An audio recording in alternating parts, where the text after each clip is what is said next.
Ketaatan sejati bukan terjadi ketika segalanya aman, tetapi ketika kita harus kehilangan reputasi demi menaati kehendak-Nya.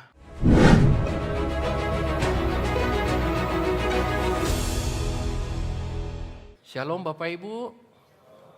Bisa lihat kiri kanannya, tadi gelap-gelap mungkin tidak sempat lihat ya. Boleh memberi senyum yang terbaik ya.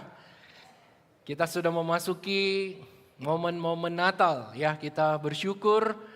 Ya saya yakin dan percaya mungkin ini bukan kali pertama di bulan ini Bapak Ibu Saudara-saudari mendengarkan berita Natal. Minimal ya, kalau kita hadir 3 kali di dalam ibadah kita di gereja kita ini adalah berita Natal ketiga yang kita dengar. Mungkin juga di komisi-komisi atau mungkin Bapak Ibu punya persekutuan-persekutuan sendiri.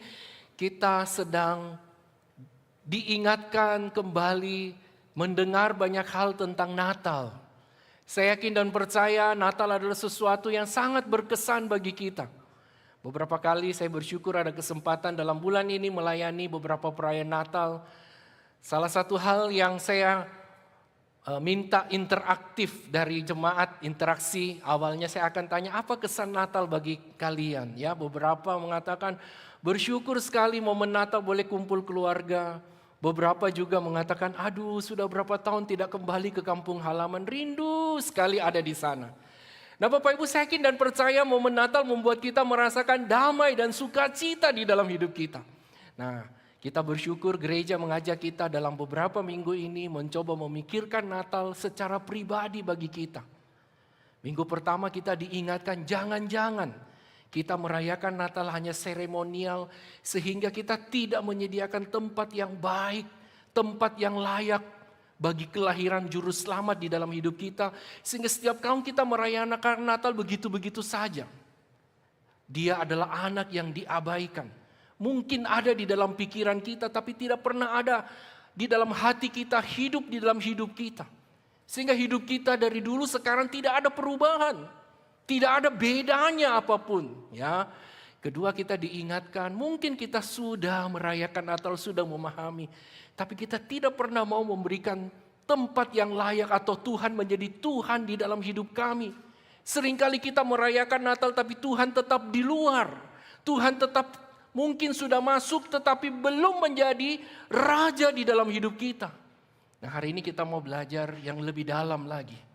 Bagaimana kita merayakan Natal, membiarkan Kristus lahir dalam hidup kita, menggenapkan rencana Tuhan melalui hidup kita seperti Maria dan Yusuf. Mari kita baca 2 bagian firman Tuhan terlebih dahulu. Matius pasal yang pertama ayat 18 sampai 25 dan yang kedua Lukas 1 26 sampai 38, tapi kita hanya fokus kepada 2 ayat saja, yaitu Matius 1 ayat 24 dan Lukas pasal 1 ayat 38. Mari kita baca bersama-sama. 1 2 3. Sesudah bangun dari tidurnya, Yusuf berbuat seperti yang diperintahkan malaikat Tuhan itu kepadanya. Ia mengambil Maria sebagai istrinya. Yang kedua, Lukas pasal yang pertama ayat yang ke-38. 1, 2, 3. Kata Maria, sesungguhnya aku ini adalah hamba Tuhan. Jadilah padaku menurut perkataanmu itu. Lalu malaikat itu meninggalkan dia. Bapak Ibu, saya yakin dan percaya di dalam momen-momen Natal ini kita semua sudah merasakan, menyanyikan, ya, mendengungkan tentang sukacita Natal. Tapi pada saat ini saya ingin mengajak kita melihat Natal dari sisi yang lain, dari sudut pandang yang mungkin jarang kita pikirkan, yaitu Natal sebagai sebuah perspektif rencana yang berubah drastis. Bapak Ibu berbicara tentang rencana, saya yakin dan percaya setiap kita yang ada di dalam ruangan ini kita pernah membuat sebuah rencana. Misalnya ibu-ibu hari ini mau apa-apa aja, seringkali mungkin ada di antara kita yang menuliskannya. Bapak-bapak mungkin dalam meniti karir ya, kita rindu tahun ini bagaimana ada pencapaian dan sebagainya. Mungkin juga sebagai satu keluarga kita juga sudah membuat rencana liburan yang begitu spektakuler. Anak-anak senang, kita juga katanya healing sejenak. Ya, mungkin liburan tidak terlalu panjang, tapi mungkin kita mau berlibur dengan waktu yang terbatas. Kita tentunya sudah menyusun berbagai hal sebagai rencana liburan kita, karir kita, dan mungkin juga beberapa di antara Bapak Ibu, saudara-saudari khususnya anak-anak muda. Ya, kalau kita selesai kuliah, kerja udah mapan, tunggu apa lagi? Ya, katanya tutup buku, buka tenda. Ya, buka tenda itu maksudnya menikah. Ya, Bapak Ibu, mungkin kita sudah berpikir merancangkan semua itu dengan baik, semua sudah diatur. Apalagi sekarang untuk pernikahan kita sangat dibantu dengan kehadiran I.O. Ya, kita sudah buat timelinenya, kita sudah buat segala-galanya. Bapak Ibu, tiba-tiba ada satu kejadian yang tidak pernah kita duga membatalkan seluruh rencana kita. Dunia paling syok. Ya, saya ingat sekali waktu perpindahan dari tahun 99 ke 2000 dikatakan hampir seluruh dunia ini kacau. Dan yang tidak kalah penting di antara kita semua yang hadir mungkin sebagian besar harusnya sudah hadir pada waktu pandemi. Beberapa saya lihat masih ada anak-anak mungkin belum lahir ya. Kita semua yang ada di tempat ini. Kita mungkin pernah membuat rencana planning. Ya minimal liburan atau banyak hal yang kita mau lakukan. Ternyata pandemi datang itu semua batal. Bapak Ibu, bagaimana perasaan kita pada waktu kita sudah merencanakan semua itu dan tiba-tiba ada satu hal yang membuat akhirnya semua yang kita rencanakan itu gagal. Sudah dalam pengalaman pelayanan saya pernah mendampingi seorang pasangan.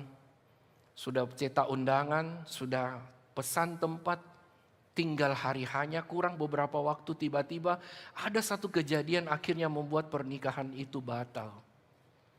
Saudara, saya melihat bagaimana yang wanita ini begitu sedih sekali. Dia sudah mungkin mengimpikan, sudah foto pre-wed, semua sudah undangan sudah dibagi, tapi waktu itu dia harus membatalkan pernikahan itu. Saudara, saya tidak tahu bagaimana perasaan orang tua, bagaimana perasaan calon suami dan istri ini terpaksa harus dibatalkan. Saudara, mungkin pada waktu itu dia akan kecewa, frustasi, dan marah. Apalagi mereka berdua adalah anak Tuhan. Di dalam pergumulan mereka berkata, Tuhan kenapa ini harus terjadi? Bukankah dia cowok yang baik, dia cewek yang baik. Tapi kenapa Tuhan ini harus terjadi? Singkat cerita, akhirnya mereka tidak jadi menikah. Undangan akhirnya diumumkan tidak jadi menikah. Di salah satu hotel di Surabaya yang cukup terkenal. Hotel bintang 5 dan tidak jadi menikah. Pada waktu itu awalnya yang wanita ini tidak bisa terima. Dia bilang, kenapa Tuhan ini harus terjadi? Tapi puji Tuhan hari ini Tuhan memberikan satu pasangan yang berbeda. Dan dia sudah menikah, sudah punya 2 anak. Dan yang satu juga udah menikah. Waktu saya ketemu dengan mereka dia berkata, waktu itu saya tidak bisa terima. Kenapa ini harus terjadi? Tapi melalui doa dan pergumul bersama-sama akhirnya dia mengatakan Tuhan memberi dia yang lebih baik dari yang dia rancangkan. Saudara, saya yakin dan percaya kita juga di dalam rancangan bisnis kita mungkin ada sesuatu yang terjadi. Saya juga pernah mendapat satu kesaksian. Dia sudah merancangkan berapa, kalau dihitung-hitung cuannya banyak sekali. Tapi tiba-tiba pada waktu itu harus batal perjanjian bisnis itu. Awalnya dia kecewa. Seiring dengan waktu, kemudian dia melihat, dia menoleh ke belakang, dia berkatakan, puji Tuhan Pak Alek. Kalau seandainya saya terima tender itu dan saya memenangkannya, waduh ternyata banyak hal yang terjadi dalam hidup saya, khususnya saya dengan keluarga saya, akan hancur. Puji Tuhan. Tuhan membelokkan segala rancangan saya dan memberikan saya rancangan yang terbaik. Saudara, bukankah itu juga tadi kita melihat apa yang terjadi di dalam keluarga Maria dan Yusuf. Nah Bapak Ibu yang saya kasih di dalam Tuhan, Natal adalah satu kisah tentang 2 orang muda yang memiliki rencana hidup yang sangat pasti. Namun diinterupsi oleh kelahiran seorang anak yang mengubah segalanya.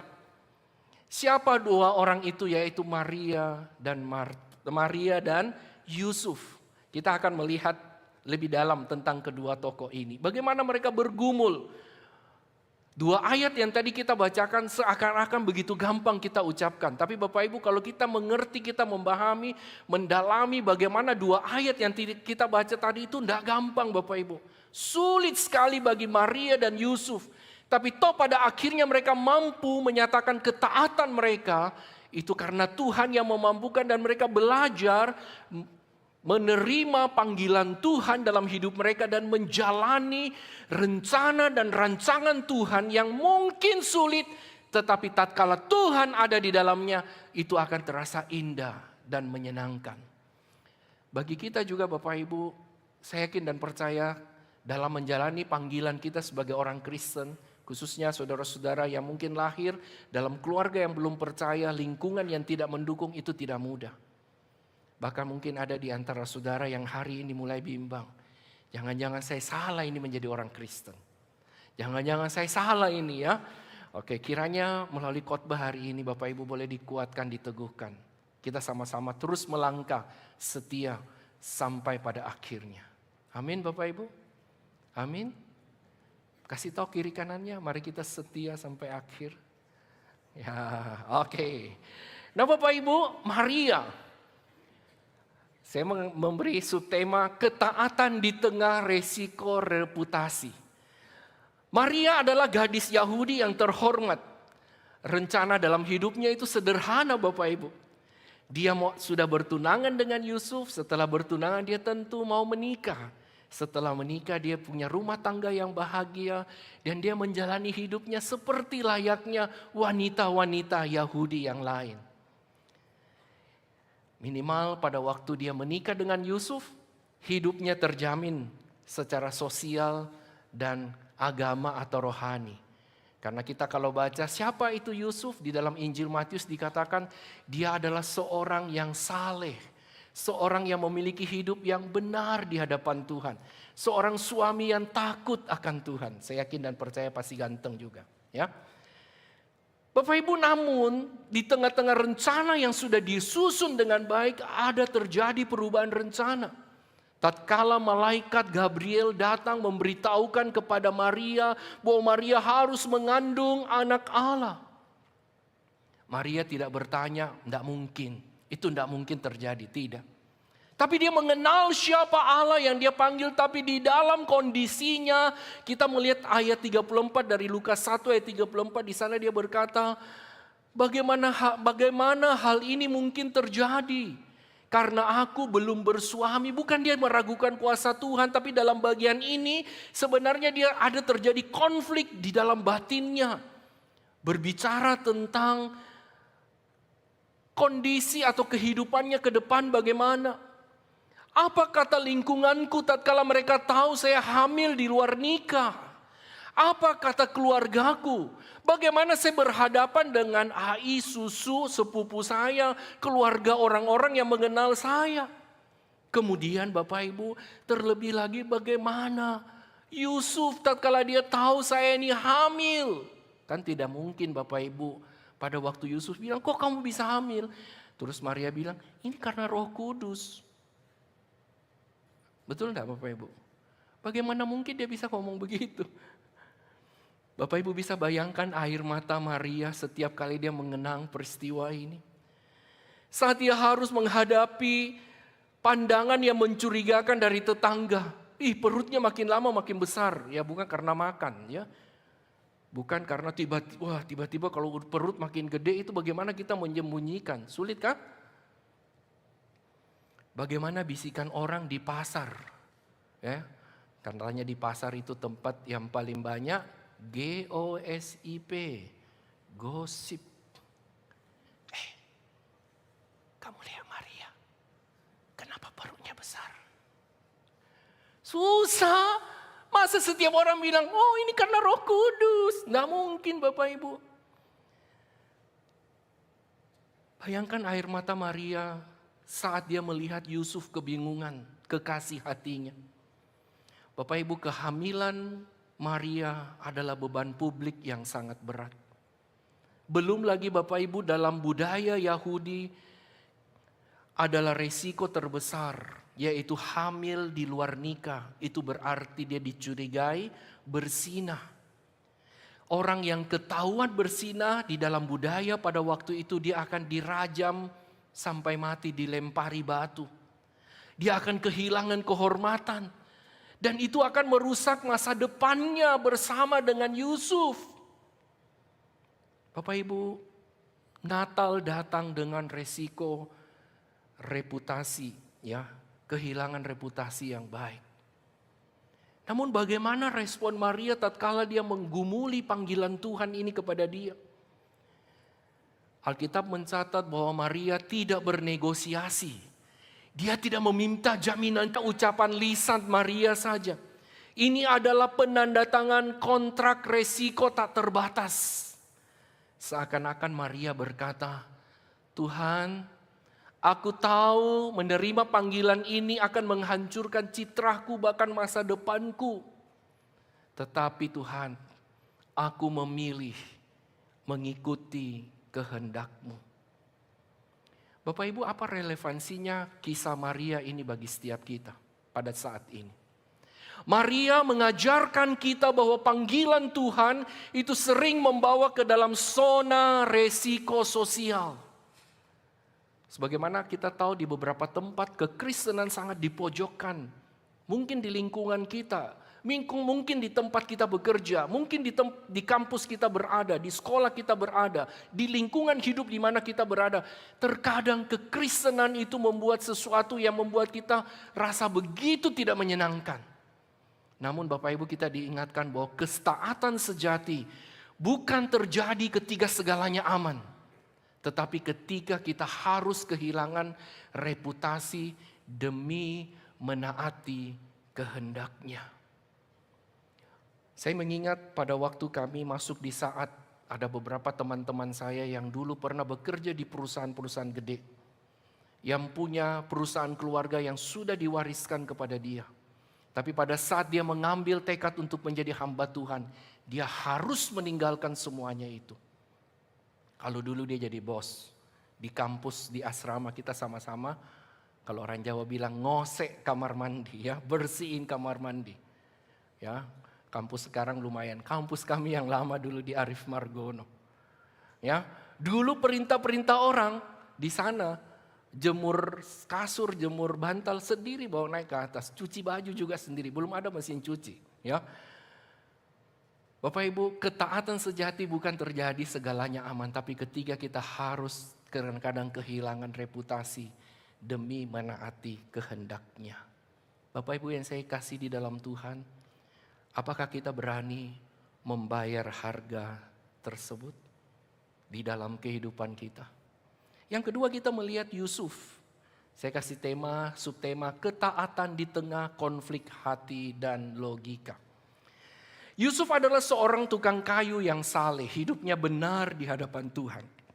Rencananya sederhana sama dengan pria-pria yang lain. Yaitu dia mau menikahi Maria, sang kekasih hatinya, melindungi kehormatan calon istrinya, dan tentunya membangun satu rumah tangga yang bahagia, yang senang, ya, rumah tangga yang normal seperti orang pada umumnya. Namun Bapak Ibu, di tengah-tengah rencana yang dia sudah susun, dia sudah atur dengan baik, dia mendapat berita bahwa Maria tunangannya itu hamil. Rencananya menjadi hancur total. Secara logika dan hukum dia berkata, ceraikan dia. Tetapi hatinya berkata sayangi dia. Yusuf berada di tengah konflik antara hukum dan kasih. Secara hukum dia harus taat. Tapi secara kasih dia harus mengasihi apa yang dia miliki. Sini kita melihat kembali di tengah-tengah Natal yang pertama itu. Natal datang membawa tantangan secara batin. Bapak Ibu bisa bayangkan betapa beratnya Yusuf melawan suara-suara yang ada di kepala dan di telinganya yang dia dengar setiap hari. Yusuf, gimana itu tunanganmu? Belum menikah kok sudah hamil. Kata-kata keluarga, kata orang-orang dekat. Belum lagi teman-teman kerjanya sebagai tukang kayu. Mereka tahu Yusuf adalah seorang yang taat kepada Tuhan, beribadah kepada Tuhan, seorang yang setia melayani Tuhan, seorang yang begitu betul-betul mencintai Tuhan. Bagaimana? Apa kata rekan tentang Yusuf ini?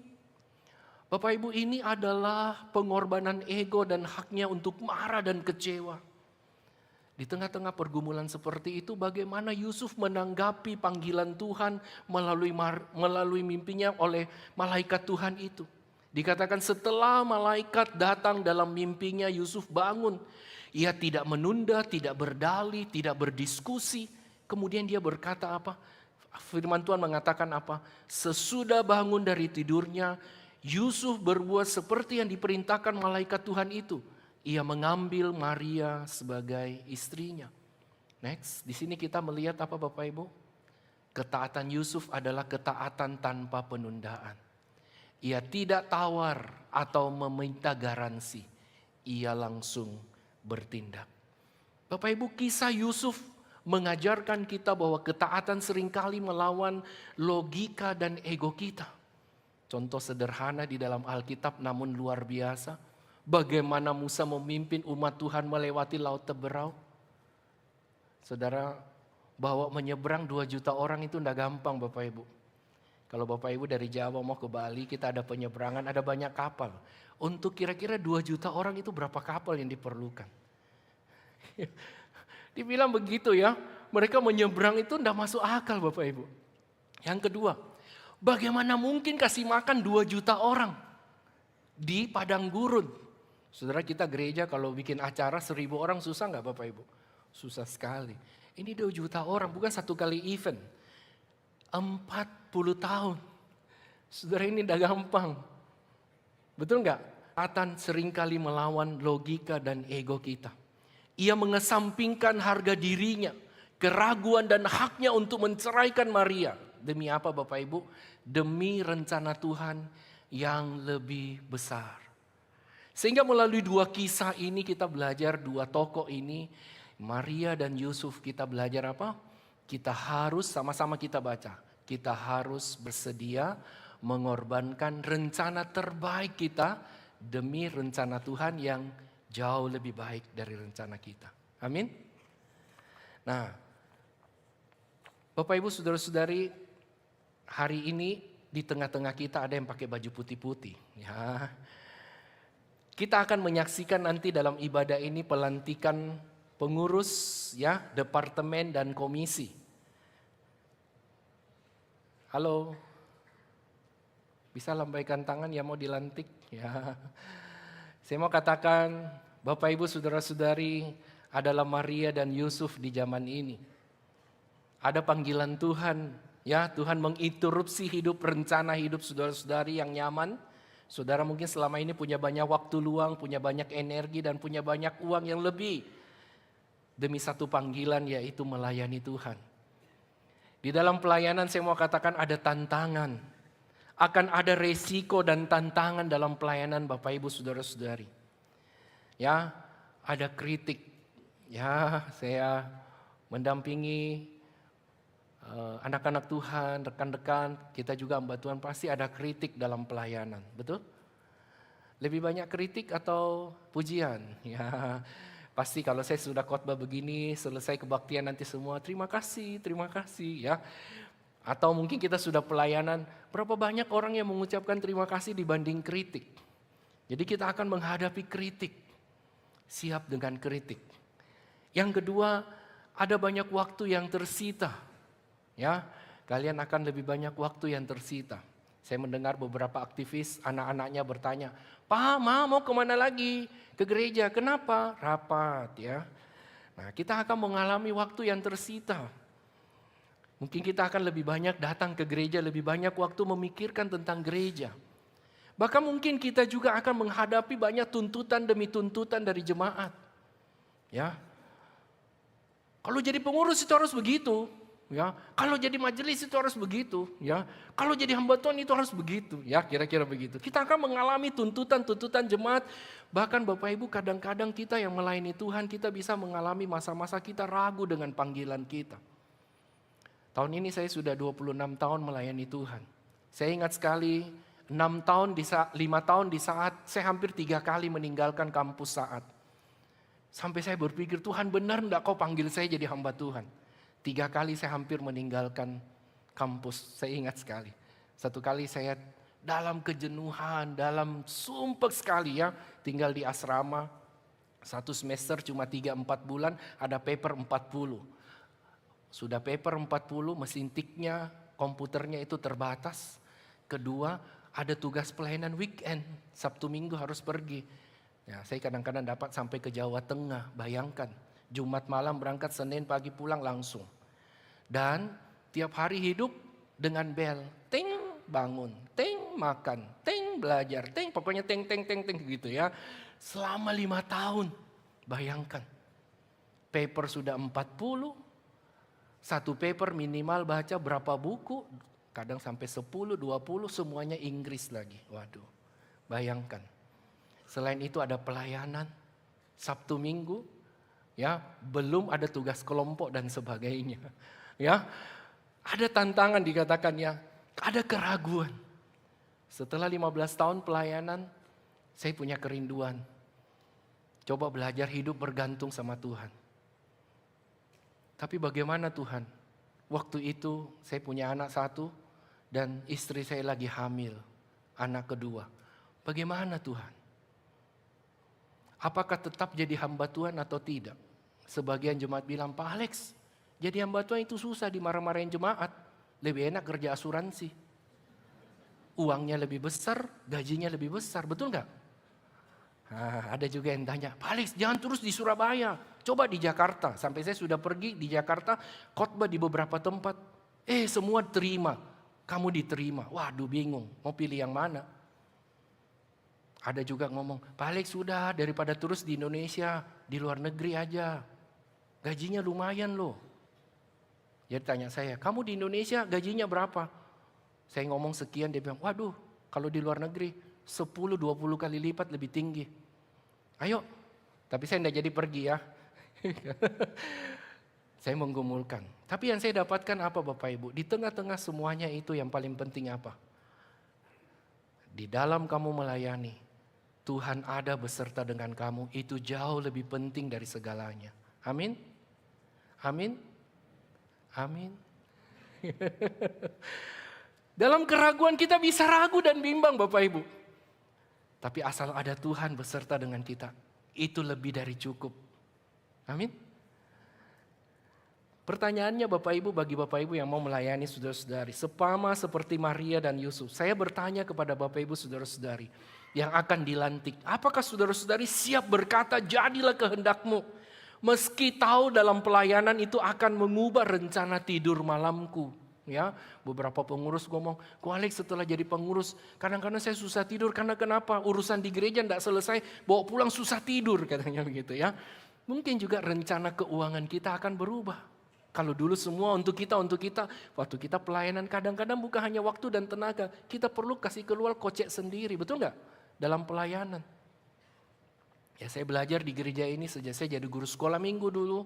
Waktu saya kerja sambil kuliah, setiap bikin bahan alat peraga saya pakai uang gaji saya. Saya belajar. Waktu saya pelayanan, saya juga belajar. Buku PA kebetulan saya pegang pemuda remaja, apalagi yang remaja-remaja. Ya, saya beli buku PA, saya belajar komitmen. Dari uang yang saya dapatkan, saya pakai itu untuk melayani Tuhan. Dan saya melihat hasilnya luar biasa. Anak-anak bertumbuh menjadi pelayan-pelayan Tuhan. Beberapa jadi hamba-hamba Tuhan. Itu satu kebanggaan kita, walaupun susah. Amin Bapak Ibu.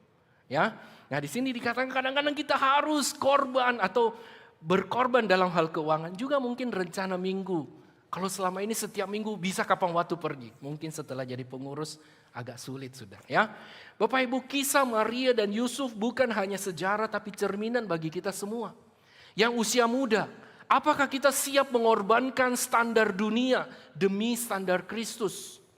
Kita lagi tidak hidup apa kata orang, apa kata dunia, tapi apa kata Kristus tentang diriku. Apakah kita siap berkata, jadilah kehendakmu dalam pemilihan karir, dalam pemilihan jurusan kuliah kita. Tuhan mau kita apa? Ya, bukan menurut maunya papa mama saja, tapi maunya Tuhan bagi kita apa? Dalam pergaulan, ya, juga dalam memilih pasangan hidup. Meski itu mungkin merubah rencana dan angan-angan kita. Untuk kita yang dewasa, apakah Bapak Ibu siap berkata, jadilah kehendakmu dalam penggunaan harta kita? Berapa persen uang kita gunakan untuk pekerjaan Tuhan? Berapa persen untuk kita dan berapa persen untuk menolong orang? Dalam bimbingan pranikah saya selalu mengingatkan pasangan-pasangan. Ya, kalau kalian sama-sama kerja, pikirkan. Ada bagian dalam 100% yang kamu dapatkan itu bukan hanya untuk Tuhan, bukan untuk keluarga. Tapi pikirkan ada satu persentase berapa persen dalam hidup uangmu yang kamu punya untuk bantu orang. Sebagaimana firman Tuhan dalam Kisah Rasul pasal 5 mengatakan apa? Adalah lebih berbahagia memberi daripada menerima. Pasti hidupmu akan jauh lebih bahagia. Amin. Ya, hari ini yang gigili-gigili, yang pelit-pelit bertobatlah. Ya. Belajar. Penggunaan waktu. Satu hari 24 jam, berapa banyak waktu yang kita berikan untuk Tuhan? Berapa banyak waktu yang kita berikan kepada sesama kita? Ya saudara, banyak orang ke gereja, seringkali saya bilang apa, datang duduk dengar doa, dadah. Katanya saudara dalam Tuhan, tapi tidak pernah ngomong, betul enggak? Ya, di bawah ada kantin, kita boleh kantin atau apa? Kafe ya, jangan ngomong kantin, katanya ada kafe di bawah. Boleh gunakan waktu untuk ngobrol-ngobrol. Mungkin satu minggu minimal kita bicara dengan satu orang. Saya yakin dan percaya hidup kalian akan jauh lebih bahagia dibanding sebelumnya. Amin. Amin. Ya, gunakan waktu kita dengan baik. Kemudian apa? Belajar membagikan hidup kita, kenyamanan kita kepada sesama kita. Next, Natal adalah undangan untuk menyerahkan rencana terbaik kita kepada Tuhan. Charles Stanley, dia mengatakan bahwa ketaatan sejati adalah ketika kita setuju dengan Tuhan, bahkan ketika rencananya tidak masuk akal dan menyakitkan bagi rencana kita. Bapak Ibu, Maria dan Yusuf tidak hanya berkata, next, jangan jadilah kehendakmu di mulut. Mereka menunjukkan dalam tindakan. Maria pergi melayani Elizabeth, Yusuf berdiri melindungi Maria, dan mereka pergi ke Bethlehem untuk menggenapi rencana Tuhan di dalam dan melalui kehidupan mereka berdua. Pagi hari ini kita diundang untuk melakukan hal yang sama. Mulai saat ini dalam setiap keputusan, bisikan dalam hati kita masing-masing. Tuhan, anakmu atau Kristus telah mengubah rencanaku. Dan jadilah kehendakmu yang terindah dalam hidupku. Amin Bapak Ibu. Maukah kita melakukan hal ini dalam hidup kita? Mari kita berdoa.